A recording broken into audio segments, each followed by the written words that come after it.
वो मेरा पैसा है, मोदी जी का नमक नहीं, मेरा खुद का पैसा है। तुमने कुछ नहीं किया, गद्दारी की है हमारे साथ, गद्दारी। हमारे बच्चा किसी से नहीं घबराता, क्योंकि उस बच्चे पे शेरनी का हाथ है और इस भारत में किसी भाई का लाल। उसको हम किस लिए कमाते हैं? ताकि अपना पेट भर सके। इन्होंने क्या सोचा कि रोजगार नहीं देंगे, पढ़ाएंगे लिखाएंगे नहीं, राशन दे देते हैं, चुपचाप निपट जाएगा मामला। पर साथियों, अब ये चुपचाप से कुछ नहीं निपटने वाला। आप सवाल कीजिएगा कि ये जो बोलते हैं ना सीना चौड़कर मंचों से कि हम 80 करोड़ जनता को मुफ्त में राशन देने का काम कर रहे हैं, इनसे पूछिए कि भाई साहब ये जो एहसान कर रहे हो ना 80 करोड़ जनता पे, नहीं चाहिए ये ऐसा चूना मत लगाओ हमें। पूछिए क्यों मैं चूना बोलता हूं। आप लोगों को कितने का राशन मिलता होगा? 13 रुपया 1 यूनिट का। 13 रुपया। आपको मैं बोलता हूँ महीने में वो 1000 रुपए का राशन दे देते हैं। बहुत ईमानदार लोग हैं ना, बहुत ज्यादा, हाँ बहुत ज्यादा ईमानदार है। 5 किलो का आटा देते हैं, मैं कहता हूँ तेल भी देंगे, चीनी भी देंगे, गैस सिलेंडर भी देंगे। आपको 1000 रुपए से ज्यादा का राशन नहीं मिलता, 1000 रुपए से ज्यादा का राशन नहीं मिलता।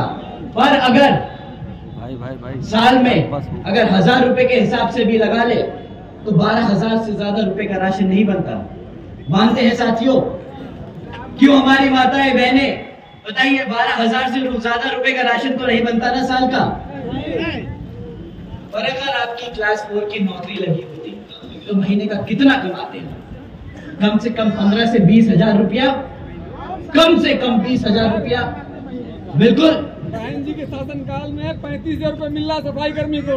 35,000 रुपए सफाई कर्मचारी को दिया बहन जी ने।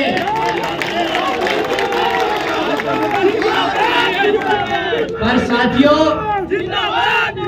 ये धंधे वाले लोग हैं ना, तो पैसा तो बचाएंगे, नहीं देंगे 35,000। मैं कहता हूं आपको 20,000 देते हूं, आपको साल को 2.5 लाख रुपया कमाने का मौका मिलता अगर आप रोजगार में होते। मुफ्त में राशन देके 12,000 रुपए का राशन दिया, 12,000 का राशन दिया और 2.5 लाख का चूना लगा दिया। भाई साहब पान मांगा था, ये चूना नहीं मांगा था उसमें लगाने को आपसे, ये क्या लगा के दे दिया?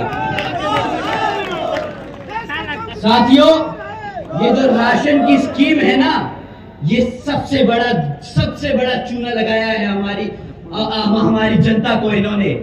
और क्या बोलते हैं आपसे गांव में घूमकर बोलते हैं ना कि मोदी जी का नमक खाया है, मोदी जी का नमक खाया है।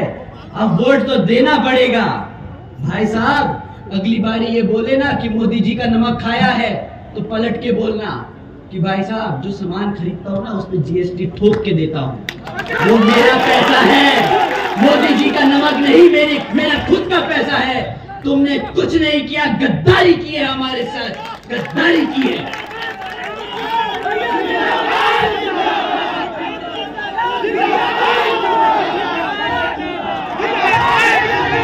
80 करोड़ लोगों को रोजगार राशन दिया, बोलना 80 करोड़ का राशन नहीं चाहिए था, साल की 2 करोड़ नौकरी का वादा किया था, वो चाहिए था।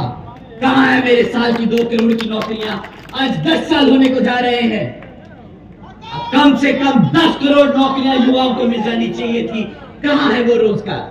सवाल पूछेगा साथियों। मुफ्त में वोट नहीं देना है, मुफ्त में वोट नहीं देना है।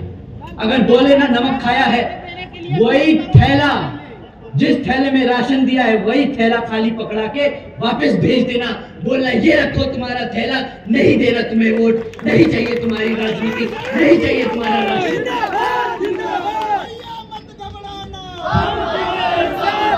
नहीं घबराना मेरे भाई, मुझे पता है तुम मेरे साथ हो, नहीं घबराऊंगा। और वैसे भी कहते हैं ना,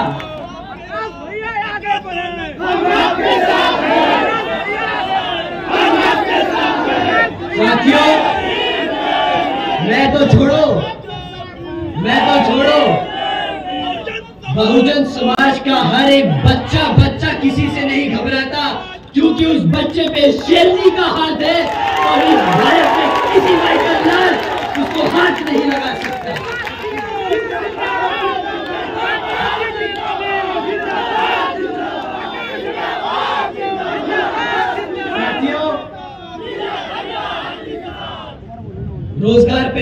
रोजगार के नाम पे बहुत सारे लोग, स्पेशली आदरणीय प्रधानमंत्री जी ने एक बार बयान दिया था कि भाई स्टूडियो के बाहर खड़ा हुआ लड़का अगर पकोड़े बेच रहा है तो वो भी रोजगार है। कहा था?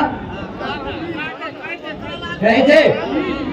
तो इसी अगर लॉजिक को माने, अगर इसी चीज को मान ले, तो भाई चौराहे पे कटोरा लिए खड़ा आदमी जो भीख मांग रहा है वो भी रोजगार है।